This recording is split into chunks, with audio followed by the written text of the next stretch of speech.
La Confédération des États de l'AES est un projet ambitieux qui suscite beaucoup de débats et d'interventions diverses. Alors que de nombreux experts en gouvernance saluent l'initiative de l'Alliance des États du Sahel, AES, certains États voisins adoptent des comportements contraires qui risquent de compromettre la mise en œuvre de ce projet fédérateur.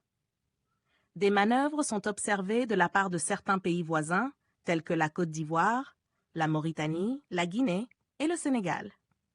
Ces États ne manquent pas de manifester leur scepticisme à l'égard de l'AES, une démarche pourtant appuyée par la majorité des populations des pays fondateurs.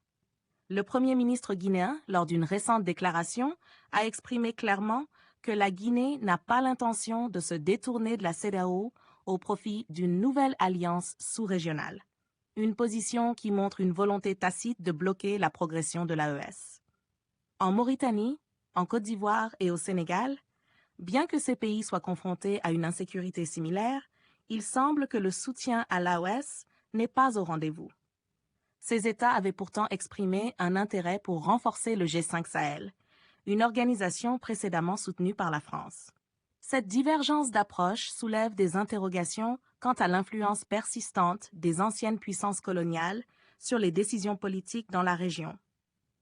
Le président sénégalais, Bassirou Diomaye Faye, a notamment qualifié l'AES de projet sectaire, qui selon lui aurait peu de chances de réussir.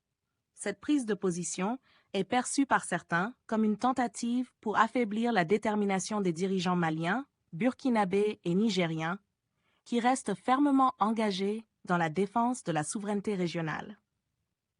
Malgré ces défis et les obstacles rencontrés, les 3 pays initiateurs de l'AES continuent d'avancer, bien que lentement. Certaines annonces concernant des projets concrets, tels que la création d'une banque d'investissement et la mise en place d'un passeport commun, n'ont pas encore vu le jour. Les progrès restent limités à quelques rencontres sectorielles, notamment dans le domaine des finances publiques. Par ailleurs, les tentatives de sabotage ne se limitent pas aux voisins immédiats. Les puissances occidentales, avec la France en tête, ne cachent pas leur intention de freiner l'élan de l'AES. Cette opposition extérieure constitue un autre défi majeur auquel les dirigeants de l'Alliance devront faire face avec solidarité et détermination pour surmonter les obstacles qui se dressent sur leur chemin. N'hésitez surtout pas à liker si vous avez trouvé ces informations utiles. Partagez votre avis avec nous dans l'espace des commentaires et abonnez-vous à la chaîne pour ne rien rater de nos prochaines vidéos. Merci!